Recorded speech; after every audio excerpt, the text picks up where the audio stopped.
போதைப் பொருள் பயன்படுத்திய வழக்கில் தற்பொழுது நடிகர் ஸ்ரீகாந்த், அவரை தொடர்ந்து நடிகர் கிருஷ்ணா என்று தமிழ் திரையுலகில் அடுத்தடுத்து மிக முக்கிய பிரபலங்கள் கைதாகிக் கொண்டிருக்கும் வேளையில் யாரை அடுத்து கைது செய்ய போகிறார்களோ என்ற அச்சத்திலேயே தமிழ் சினிமா நகருவதாக பாடகி சுசித்ரா தற்பொழுது மேலும் பல பகீர் தகவல்களை தெரிவித்துள்ளார்.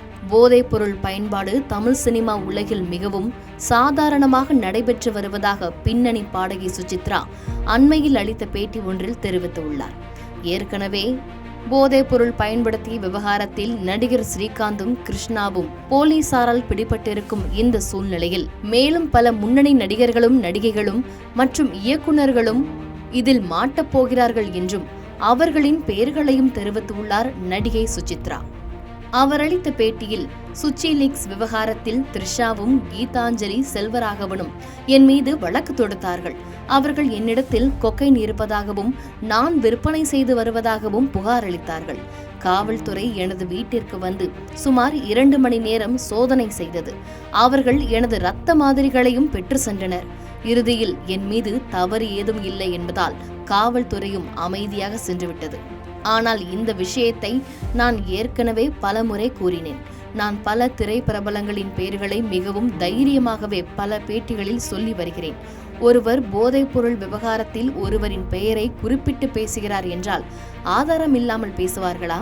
என்னிடத்தில் வாட்ஸ்அப் ஸ்கிரீன்ஷாட்ஸ் மட்டும் 23 உள்ளது என்றும், இது மட்டுமில்லாமல் கத்தையாக ஆதாரம் என் வீட்டில் உள்ளது என்றும், ஆதாரம் இல்லாமல் யார் மீதும் பேச மாட்டேன் என்றும், தைரியம் இருந்தால் என் மீது மான நஷ்ட வழக்கு தொடுக்க சொல்லுங்கள் பார்ப்போம்.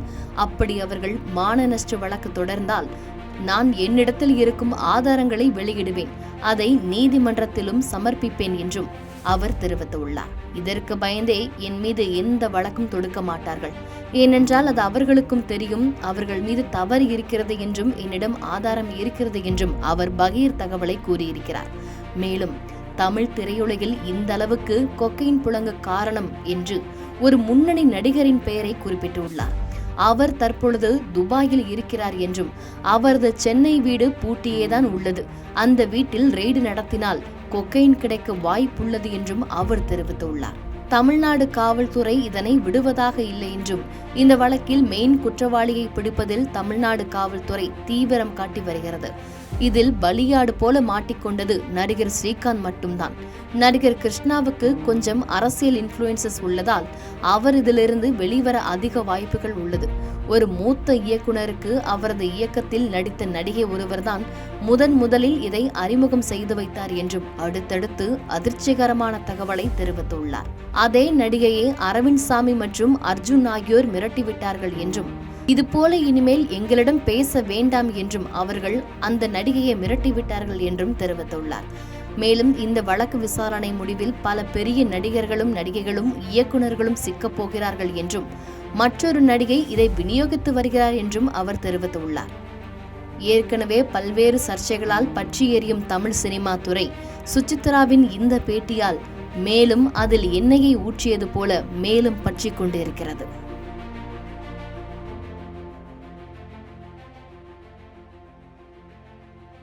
செய்திகளை உடனுக்குடன் தெரிந்து கொள்ள கீழ்கண்ட கேபிள் மற்றும் டிடிஎச் நெட்வொர்க்குகளில் எம்நாடு செய்தி தொலைக்காட்சியை காணுங்கள்.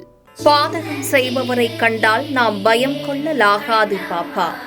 மோதி மிதித்துவிடு பாப்பா, அவர் முகத்தில் உமிழ்ந்துவிடு பாப்பா.